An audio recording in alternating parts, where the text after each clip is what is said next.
Vamos a hacer entrega a la ciudadanía de un bicicorredor que ya existía, porque Salmona lo había diseñado un poco imperceptiblemente, era la idea de él, que se confundiera con el conjunto de la obra arquitectónica que él mismo diseñó, pero que había quedado sin uso.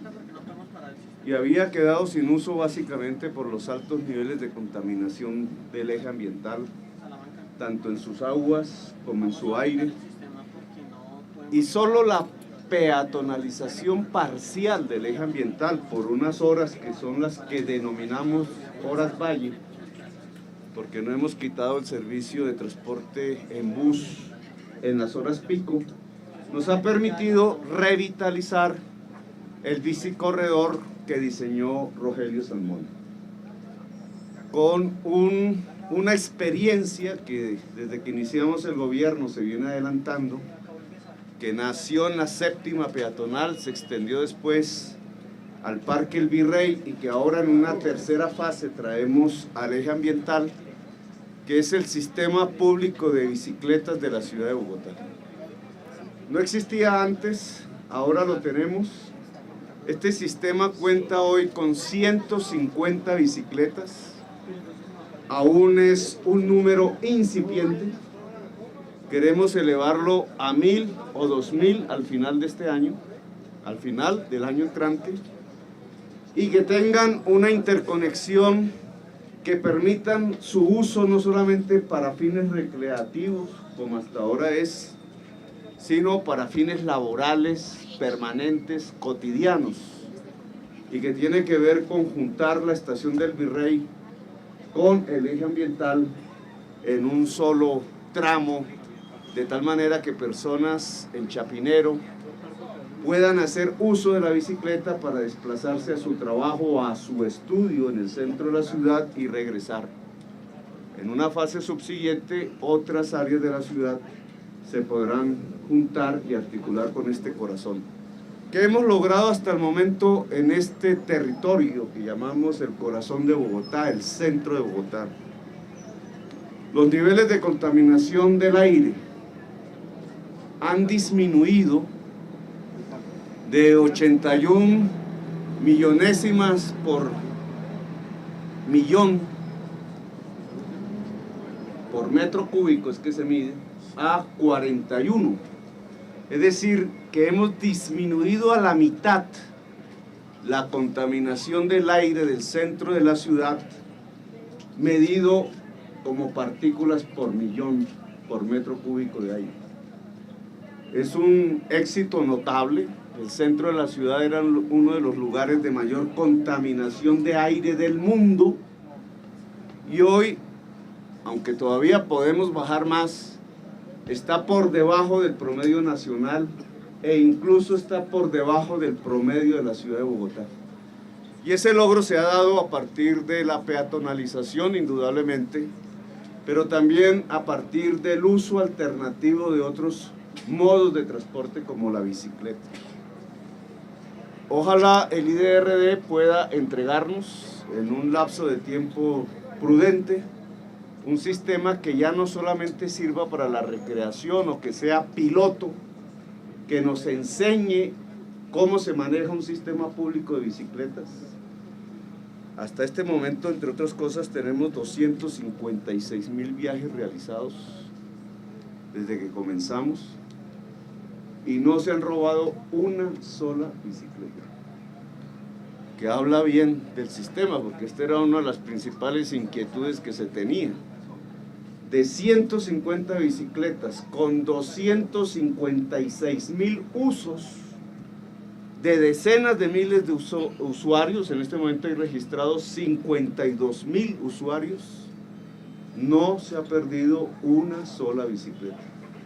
Ahora vamos a extenderlo, eso es lo que le demandamos al IDRD, extiéndala al borde oriental de la ciudad, pasemos de 150 a 2.000 bicicletas, tengámoslo ya como un uso cotidiano y permanente para fines de estudio o laborales, y examinemos las estadísticas subsiguientes en términos de costos para la ciudad, en términos de beneficios para la ciudad, en términos de bicicletas que se pierden, para entregarle a Bogotá al final de este mandato su sistema público similar al de la Ciudad de México, similar a París, Londres, Washington o Nueva York, solo que operado directamente por el IDRD, es decir, por el Estado.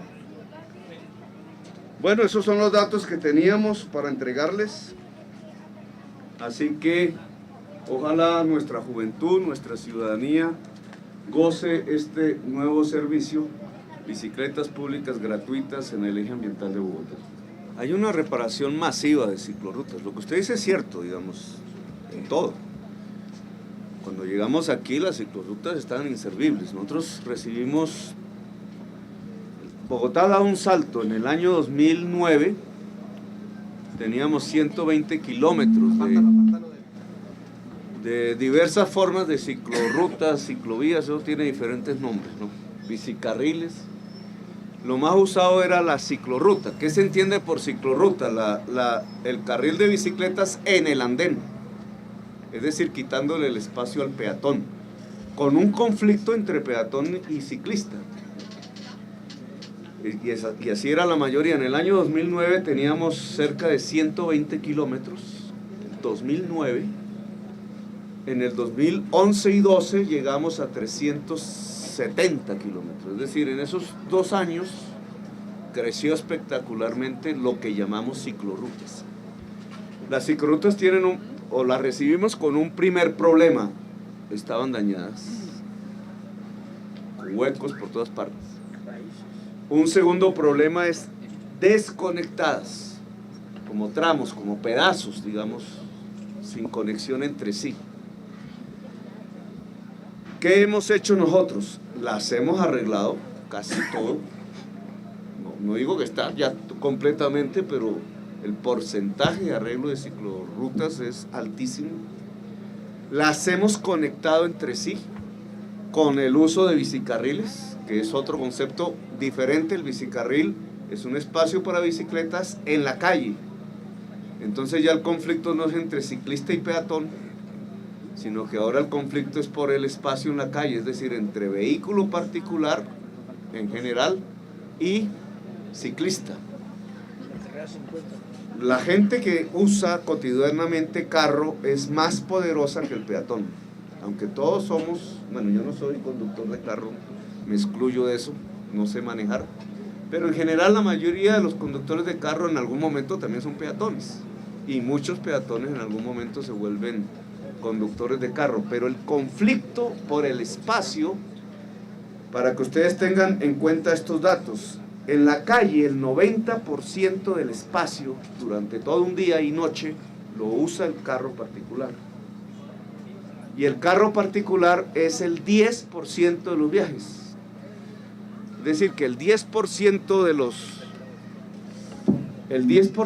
de los viajeros usa el 90% del espacio. Esa es la explicación del trancón, no la busquen en otro lado. O sea, ¿por qué la ciudad es congestionada? Porque los dueños de carro usan permanentemente el carro.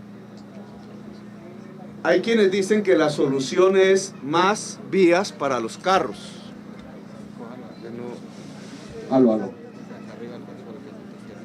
Hay quienes dicen que la solución es más vías para los carros. Es como decir, yo me engordo. Esta mañana me pusieron un Twitter que decía, usted está obeso. Y dije, mierda. Si yo me engordo, entonces es como decir, la solución a su obesidad es que compre vestidos nuevos con tallas más grandes. Esa es la solución para la obesidad. Entonces, en relación al transporte es parecido. Cuando aumenta el uso del vehículo particular, entonces le dicen a la ciudad, aumente la talla para los carros. Eso significa billones de pesos metidos, quitarle a los colegios, quitarle a la universidad, quitarle a los hospitales, quitarle a otras cosas, solamente para hacerle más vías a los carros. Cuando los carros tienen más vías, los conductores usan más el carro. Y entonces lo que tiene usted es una fórmula matemática: entre más invierte para los carros, más carro, por tanto más vía, y así sucesivamente hasta que las ciudades se destruyen. Las ciudades modernas ya no hacen eso. Eso se hacía en el siglo XX. Ustedes lo pueden mirar por internet, los que no tienen la posibilidad de viajar, pero acaban de tumbar un segundo piso en Boston. Están tumbando todas las autopistas de segundo piso en Nueva York. Lo hicieron en Seúl. Lo acaban, porque alguien dirá, no, eso es allá en Europa y en Estados Unidos. No, lo acaban de hacer en Río de Janeiro. Tumbaron una autopista que bordeaba la playa, la tumbaron. En París hacen estas carriles preferenciales que nosotros estamos haciendo en la séptima. ¿Cuál es la dinámica de la movilidad? Quitarle espacio al carro, y hay que decirlo así. Claro, los dueños de carro no me van a querer, pero si un conductor político y social no lo dice, pues nunca va a suceder. Hay que quitarle el espacio al carro. ¿Para qué? Para que el dueño del carro lo use menos. Esa es la realidad, lo use menos. No es para que no compren carro, no, pues pueden comprarlo, pero no lo usen todos los días. Así de simple. No lo usen para ir a trabajar, no lo usen para ir a estudiar. Úsenlo en la emergencia y úsenlo para la recreación, para sacar la familia y salir a pasear, etc. Si el dueño del carro usa menos el carro porque hay menos espacio para el carro, o sale más caro usar el carro, entonces todos nos movemos mejor. Y por eso decidimos hacer bicicarriles, es decir, quitarle espacio al carro. En este momento ya estamos en 500,000 de viajes diarios de bicicleta. Si logramos un transporte público más cómodo, y para volverlo más cómodo necesitamos metro, tranvía, pero también una mejor organización de los buses, que es lo que estamos luchando en estos 2 años con el SITP, yo creo que nos vamos a mover mejor. Pero la campaña tiene que tener absoluta claridad: el dueño de carro debe usar menos el carro.